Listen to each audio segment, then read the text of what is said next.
friends, Sunwarper here. In today's video, we're going to explore portable beat making with one of the smallest setups I can think of. Just a phone for sampling in one-shots and a pocket operator PO33 knockout. This is the Street Fighter variant, the 133, for sampling and creating the beat. And honestly, if you have a phone, you don't even need a second piece of gear. You could use something like Koala Sampler or even GarageBand, which I have open right now, to sample into or to create a beat from. The only reason I want to use the pocket operator is just to step away from the screen once we've got the beat. And I also just really love the 8-bit gritty sounds.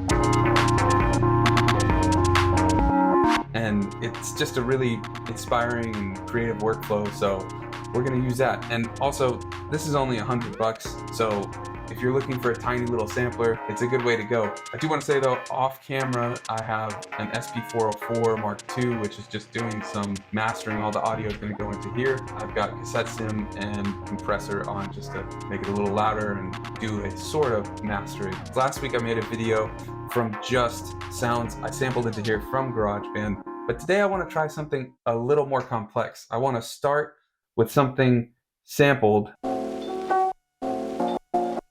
So I actually already started making a beat and was like, oh, I need to turn the camera on and start recording this. So this is what I've got so far.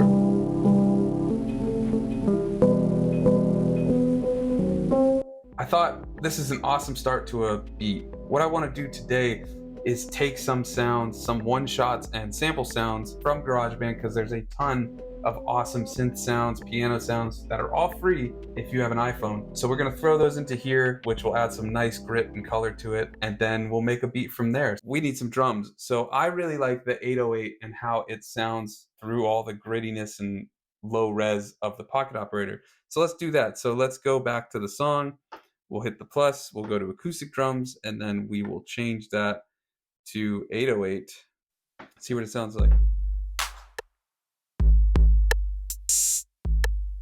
So I really just want the kick, click, and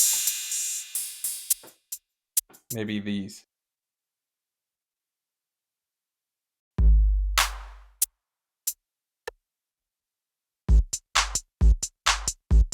So we've already got 2 of the 4 voices taken from the drums and the sample. We can add 2 more. So I'm thinking a bass and maybe a lead line, something like that. Let's see. So let's start sampling in.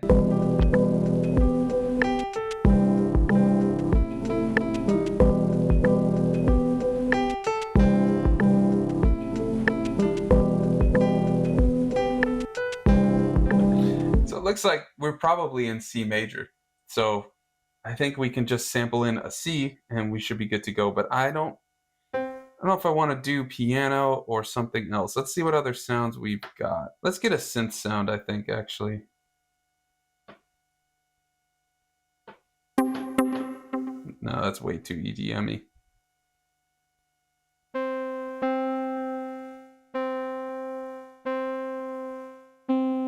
I like that sound. So let's add some effects to it. Let's add a little chorus. Yeah, that sounds pretty good. And I think we'll just throw on some reverb as well.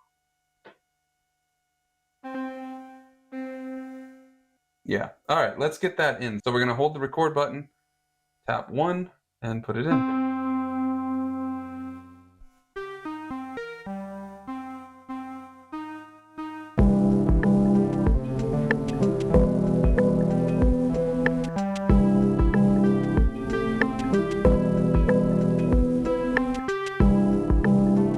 Yeah, I think we got a little something there. I'm gonna see if I can change that piano a little bit because it's pretty muddy.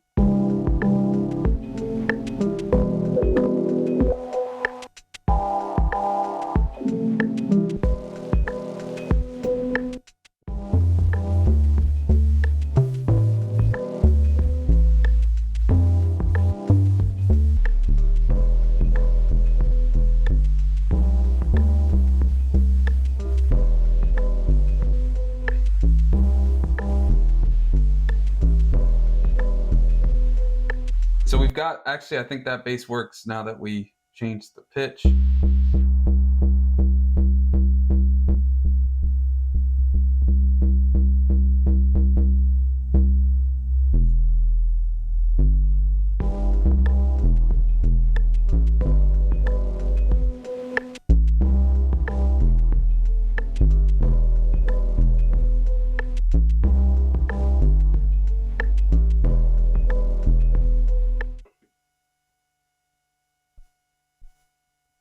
So now we've got a pattern on top. I also have this B part.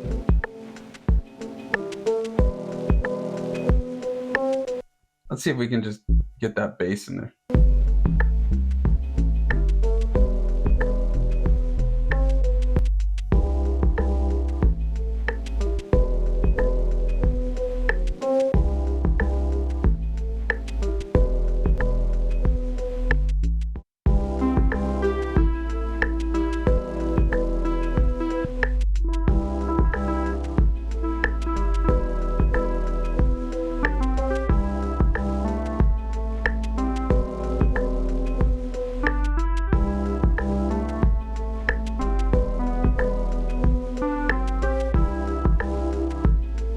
All right, I think we've got something. So I almost don't know if I want to add the lead. I kind of like it without it. So let's see about sequencing it.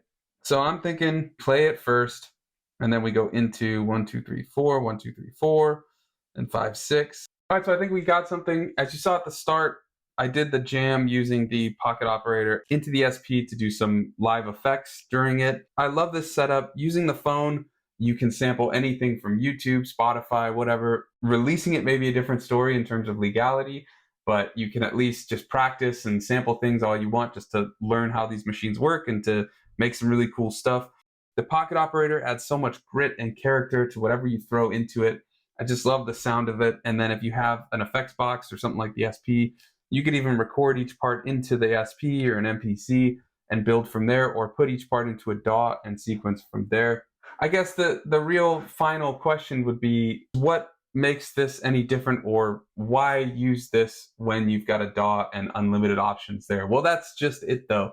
Those unlimited options can cause option paralysis, at least for me. And this, you're very set, you're very limited for polyphony. So you can only use 4 things at once. It's kind of crazy how limited it is, but that's why you could sequence in chords to add some, to kind of work around that a little bit, something like that.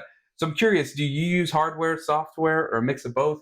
I've got a pretty hybrid setup at the moment, but I like to do things like this where I don't have to worry about anything with a computer or something like that. It's just what you see is what you get. Let me know in the comments though. But that's all I've got for today. If you dig the videos, I post new videos every Thursday, so hit that subscribe button. You can check out my production blog for more info, tips, tutorials, and even grab some merch. It's over at sunwarper.com.